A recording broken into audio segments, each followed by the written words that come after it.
Hi, good morning. I am Dr. Abha Majumdar, presently the Director and Head of the IVF Center of Sir Ganga Hospital, New Delhi. We have to our credit the birth of the first IVF baby of Northern India, born in 1991 September. I have also had the privilege of being associated with Indian Fertility Society as its past president. I am going to talk on male infertility, commonly encountered problems by the gynecologist.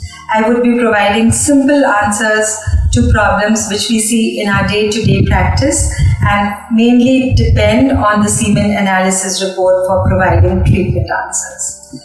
I thank Dr. Sudha Prasad, the present President of Indian Fertility Society, for this great endeavor of hers in starting educational programs nationwide to help us clinicians and giving me this opportunity to address you on this issue.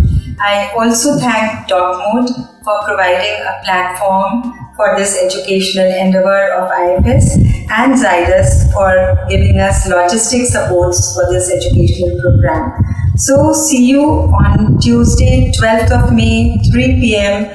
for this topic, male infertility, commonly encountered problems by the gynecologist. Till then, bye. See you.